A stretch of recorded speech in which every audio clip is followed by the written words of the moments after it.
Yeah, he's a gunner. He famously has a win on Mr. R, a 3-0 win on Mr. R even. And we've already spoken about it's a PGL win, and he was just like, yeah, you know, it happens sometimes. And we're starting seeing it. Now, it's going to probably be hard for me to commentate Deon in terms of is me going to use it. But I will say, that was scary for Aperture. But Deon plays a very dry game. He plays his character well. And I think that's the thing that people fear about Deon. It's like, they know full well that, like, if Deon gets his game plan, he's going to be throwing out a load of these things that will make it very hard for his opponent to be dealing with stuff. And he'll be having fun while doing it, while they're having no fun whatsoever. Yeah, it's very fun for him. He enjoys, he embodies this kind of chaotic energy, as you said. It's a one-sided relationship. It is, and he's fantastic at doing it. Yeah, he very much is. And that is a forward smash that's going to take it. Just vaporize. Deon looking very strong. He's just taking out the gun in the briefcase and being like, I'm done with this. See, what he does a really good job of putting the projectiles on top of himself, and this is probably going to be it. Yes, it is. Yep. Gunner is one of the heavier characters, but he's not that exactly. heavy. Come on, like I feel like even some of the heavier characters would perish to that. Yeah. Oh, and a roller not going to do a great deal there, but it allows him to continue this advantage, and it gives him ink, which is the important thing. It also actually made it so that that other side of the stage was going to be a bit trickier for Deon to control because the roller ink was down there for a bit. And unfortunately, fired his grenade the wrong way and resulted in taking the punish, but he's managed to bring this back just fine. Oh. Gunner's Nair is notoriously good, actually. It's actually basically like Cloud's old Nair in Smash 4. And a grenade, he's going to cover the options. And that's incredible. That's not going to kill yet, but it's a lot of damage. Put him in a bad spot. That will. That trapping was amazing. He was just lining the floor with so much that Aperture had to air dodge towards him. As soon as that happened, he was like, okay, time to kill. Business is concluded. We got the suit on, we got the briefcase shooting out a plethora of projectiles, but we are doing business. All right, so this is Aperture's game. Like, it's Deon's game right now. Like, Aperture has a lot of work to put to get us back, but he's going for it. He's showing that despite all this, he's going to try. But Deon's just lining like this entire stage with all sorts of traps for Aperture. So even when Aperture is trying to go out and try and catch all these things, he's getting hit by stuff there. Yeah, and it's like it gets frustrating. And if you can get them to a point where if you start seeing them reel their head back and like be frustrated, that's when you know. Oh my God, that was still active. That was actually kind of killed. I mean, fortunately, it's a head-to-head setup, so he can't see that. So someone who maybe does thrive from knowing that their opponent's still like Deon doesn't really get like the opportunity to really see that. I guess that's true, but again, neither of these two are actually wearing headsets. Okay. So yeah, but I would like to just make a quick point that Deon is using My Me. Is that the one you designed? He's making Goose Harvard, a very bastardized version of Geese Howard. Which is funny because you made that before Terry made it. I made it before Terry came in. Yeah. I made it like on launch, and I was like, "This is my me now." Oh, he's gone Sonic. All right, I actually think this is a good call. We like when Aperture goes Sonic, we usually like no, he's panicking. But you think this is a good call for him? I think this is a good tactical pick. He's got a best of 5 set, and the Inkling clearly got outrun there, and I don't think Deon's gonna really know what Sonic does in this game. Yeah. And I don't think he's trying to get in with the matchup and experience, but I think he's looking to control the stage like he is here. Yeah. Okay, smash it. And he's going to be able to run in and punish stuff that other Inkling, characters can't get to. I mean, it's not like Inkling wasn't a mobile character. Inkling is not only a mobile character, but has that ability to like low profile stuff. But it just wasn't working for Aperture in the previous game. Yeah, of course. So maybe just the sheer speed will get him through it. And now that was important to note. The spin dash goes through the grenade. Exactly. I don't know if that was just a very specific hitbox, but that was. I mean, it worked. So, but as I said, this is still a very even game. Deon not too sure where Aperture's going to be in places, so he's just trying to cover as many bases as he can. Oh, wow! And that was a base you can consider covered. Exactly. I didn't realize how strong that option is, but it took the stock, and now Aperture's got to be a bit more careful about it too. I do have to say though, I think that the Sonic pick was a decent idea, but I think the Kalos pick was an awful decision because this is probably Gunner's best stage. It does make it easier for him to just cover so much. It gives obviously Deon's what you'll see Deon, he'll often recover onto the platform. He'll often recover onto the stage. Giving him that platform gives him a lot of extra room to work with. Oh, but that black throw might take it. Nope. Largest side blastings in the game. But he doesn't have a jump anymore. Apparently didn't need it, but Aperture was just like, you're going. You're going now. I wish for you to disappear at this point in time. And thus he did. All right. For a fast character, Aperture's trying to take this slowly.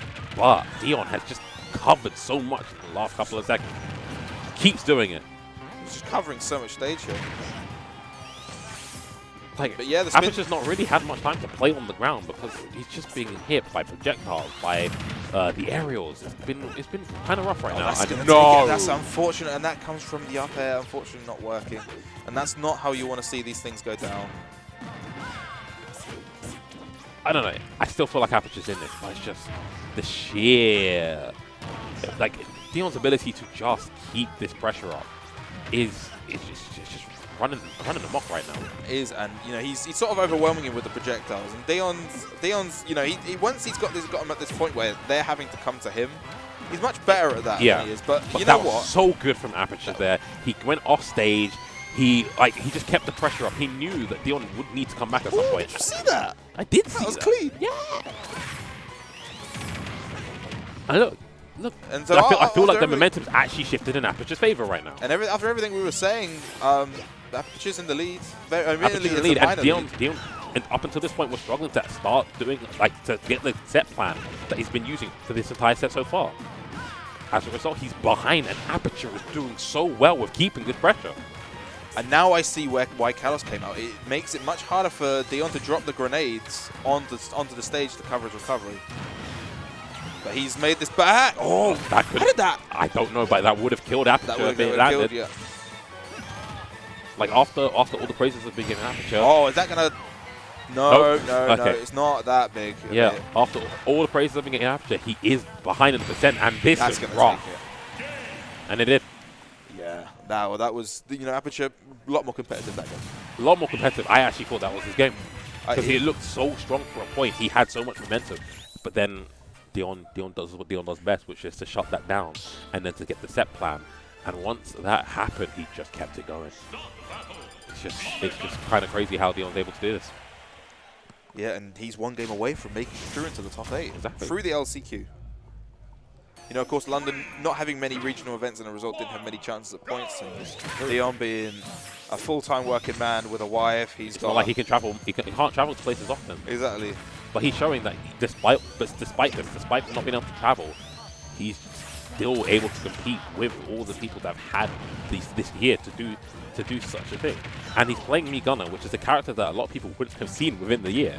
Yeah, I mean, the character that a lot of people thought, I saw after those projectiles nerfs and thought, oh, that's Gunner. Exactly. Because Gunner was kind of notorious at the start with being the kind of like so much pressure to shield and stuff.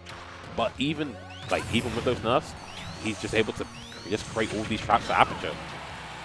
Oh my lord, Aperture's nearly dead already. He is dead. Look at the trap! What do you do?